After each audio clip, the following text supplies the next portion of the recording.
क्या आप जानते हैं कि जब हम बच्चों पर चीखते हैं या उनको खौफ दिलाते हैं तो ये चीखना चिल्लाना बाकायदा उनके ब्रेन के को फिजिकली चेंज कर सकता है। यानी जहन के जो हिस्से हैं जो अल्लाह ताला ने दिए हैं, ये फिजिकली डैमेज होते हैं कि मेमोरी पावर ख़त्म हो जाती है, याद करने की ताकत, डिसीजन मेकिंग उनके अंदर ख़त्म हो जाती है और उनके अंदर एंजाइटी बढ़ जाती है। आज के इस वीडियो में हम बात करेंगे कि वो कौन से 3 एरियाज़ हैं जो इफ़ेक्ट होते हैं हमारे चीखने चिल्लाने से और हमें अपने बच्चों को इंटेलिजेंट और इमोशनली स्ट्रॉन्ग बनाने के लिए क्या काम करने चाहिए। ब्रेन का पहला हिस्सा होता है हिप्पोकैम्पस।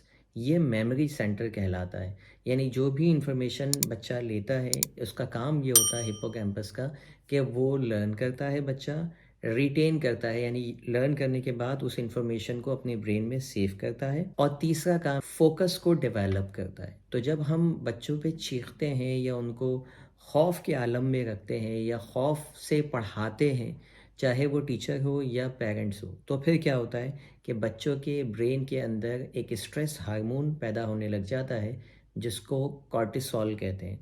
तो जब ओवर द टाइम जब ये कॉर्टिसोल की तादाद बढ़ती जाती है तो ये हिप्पोकैम्पस को डैमेज कर देता है। नतीजा ये निकलता है कि बच्चा भूलने लग जाता है चीज़ों को और कंसंट्रेशन उसकी वीक होती चली जाती है। अक्सर आपने देखा होगा कि टीचर ने क्लास में डांटा या इवन आप पेरेंट्स ने बच्चे को डांटा कि उसके बाद बच्चे को याद ही नहीं आ रहा।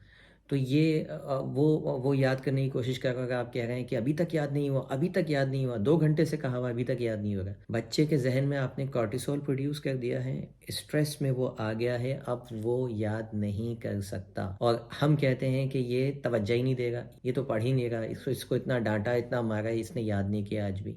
तो याद कैसे करेगा? उसके जिस मेमोरी सेंटर से आपने याद करवाना था, उस मेमोरी सेंटर में आपने कॉर्टिसोल भर दिया है, तो अब वो कैसे याद करेगा? वो हिस्सा ही आप तबाह करते जा रहे हैं उसका।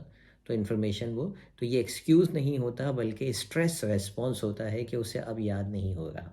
दिमाग का दूसरा बड़ा हिस्सा होता है एमिगडाला। एमिगडाला का काम ये होता है कि वो एक अलार्म सिस्टम है। जैसे फायर अलार्म होता है ना कि जैसे ही आग लगती है तो अलार्म बजने लग जाता है। ठीक है? तो हम जैसे ही अलार्म बजता है तो क्या होता है कि हम इमरजेंसी अलार्म बजा तो हम सब एक्टिवेट हो जाते हैं, भागो जान बचाओ। ज़लज़ला आता है तो बहुत सारे मुल्क में अलार्म बजने लग जाते हैं। कोई बाहर से अटैक करता है कोई मुल्क तो वो अलार्म बजने लग जाते हैं। तो ये जो अलार्म सिस्टम है ये हमारे अंदर क्या करता है, हमारे इमरजेंसी रिस्पॉन्स को एक्टिवेट कर देता है। तो अब आप आपके घर में फायर अलार्म बज रहा है और आपको जान बचानी है कि घर में आग लगी हुई है, आप बैठ के कोई आपको कहे पढ़ो, पढ़ो, पढ़ोगे आप? ठीक है? उस सिचुएशन में आप पढ़ पाओगे? नहीं पढ़ पाओगे, क्यों?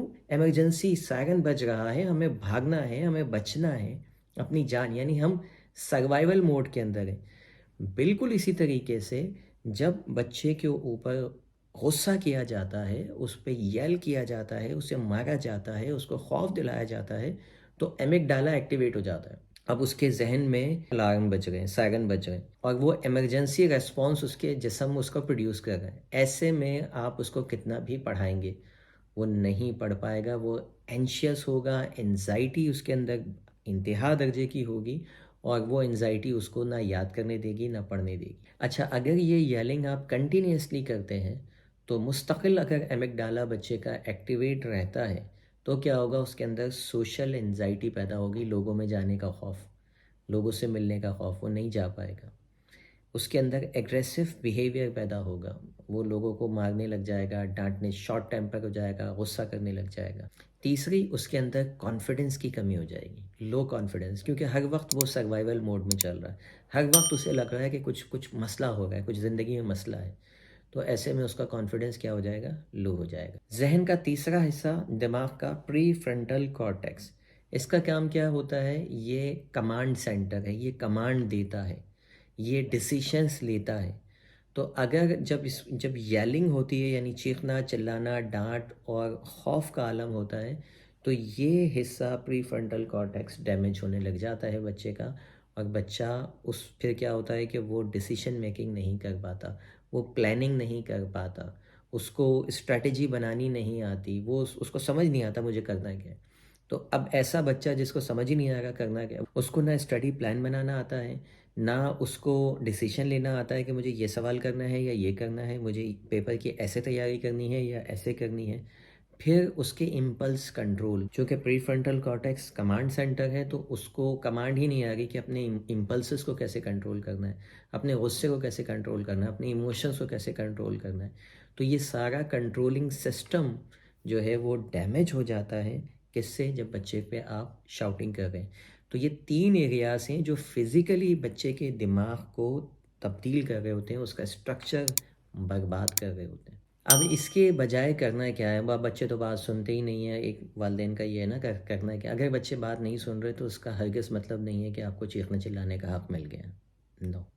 चीख चिल्ला के आप बर्बाद कर सकते हैं उसके ज़हन को, और कुछ नहीं कर सकते। अपनी फ्रस्ट्रेशन निकाल सकते हैं। न्यूरोसाइंस हमें ये बताती है कि मज़ीद अब इन 3 चीज़ों से बचने के लिए 3 टेक्निक्स हैं। पहली टेक्निक ये है कि स्पीक काम इन अ जेंटल वे, यानी, और हिप्नोथेरेपी के हवाले से मैं इस पे सैकड़ों वीडियो बना चुका हूँ कि हमें खामोशी से और धीमी आवाज़ में बात करनी चाहिए। इस्लाम के हवाले से भी मैंने रसूल अकरम सल्लल्लाहु अलैहि वसल्लम का अंदाज़ के हवाले से भी वीडियो बना चुका हूँ।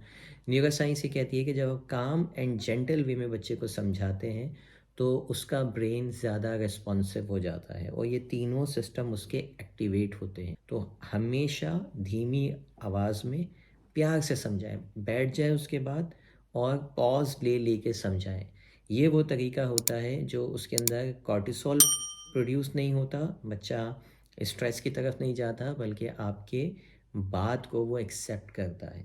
दूसरी चीज़, प्रैक्टिस पॉजिटिव रीइंफोर्समेंट, यानी जब बच्चा कुछ अच्छा करके दिखाया उसने तो उसको गुड दीजिए, उसको मार्क्स दीजिए, उसको उसके उस बिहेवियर को अप्रिशिएट कीजिए, उसको हरगिज़ हरगिज़ इग्नोर नहीं कीजिए। थोड़ा सा भी उसने चला है ना, जैसे जब बच्चा पहला कदम चलता है हम उसको सेलिब्रेट करते हैं, अप्रिशिएट करते हैं। हम ये नहीं बोलते कि एक कदम से क्या होगा, भाग के दिखाओ, नहीं। हम उसके उस पहले कदम को अप्रिशिएट करते हैं। बच्चा एक अल्फाज मामा, बाबा, मम्मम कुछ बोलना शुरू करता है, वी इनकरेज। हम ये नहीं कहते कि इतना सा बोला है, नहीं, हम इनकरेज करते हैं। तो पढ़ाई में भी बच्चे को या किसी भी काम में अच्छे बिहेवियर को इनकरेज कीजिए, बजाय उसको पनिश करने के कि तुमने इतना क्यों नहीं किया। अक्सर लोग बोलते हैं मैंने इतना काम दिया था और इतना सा किया खाली, वो बाकी क्यों नहीं किया? जो किया है पहले उसको अप्रिशिएट करना। आई अप्रिशिएट कि आपने एफ़र्ट्स की, आपने ये काम किया, लेकिन साथ में आपके ये इतना रह गया है। तो जिस तरह से आपने ये किया है, उसको आगे कंटिन्यू कीजिए। बच्चे को समझाइए कि अपने इमोशंस को रेगुलेट किस तरह से करना है, यानी जो इमोशंस उसको टेंट्रम शो कर रहा है, उसको समझ नहीं आ रहा, उस फीलिंग को उससे कहें कि कोई नाम दे, कि I am not feeling well, या मुझे अभी जो समझ नहीं आ रहा, मुझे थोड़ा सा रेस्ट चाहिए, मुझे थोड़ा सा पॉज़ चाहिए। वो इन चीज़ों को एक्सप्लेन करें, अपने इमोशन को, अपनी स्टेट को एक्सप्लेन करें, ना कि वो डंप बैठा रहे और आप उसको चीखते रहें। तो ये जो 3 मेथड हैं, ये आपको ओवर द नाइट रिज़ल्ट नहीं देंगे कि बच्चा फ़ौरी-फ़ौरी पढ़ने लग जाए, लेकिन आपको आहिस्ता-आहिस्ता इसके इन द लॉन्ग रन बेहतर रिज़ल्ट मिलेंगे। ऑन द अदर हैंड, चीखने चिल्लाने से आपको इंस्टेंट रिज़ल्ट तो मिल जाएगा, लेकिन इन द लॉन्गर रन आपके लिए, आपके बच्चे के लिए वो बेइंतहा नुकसानदेह होगा, डैमेज करेगा उसकी पर्सनैलिटी को। अगर ये वीडियो आपको अच्छी लगी हो तो दूसरे पेरेंट्स से लाज़मी शेयर कीजिए, टीचर्स से शेयर कीजिए, ताकि ज़्यादा से ज़्यादा बच्चों का भला हो सके। मिलते हैं किसी और वीडियो में। Thank you for watching. अल्लाह हाफ़िज़।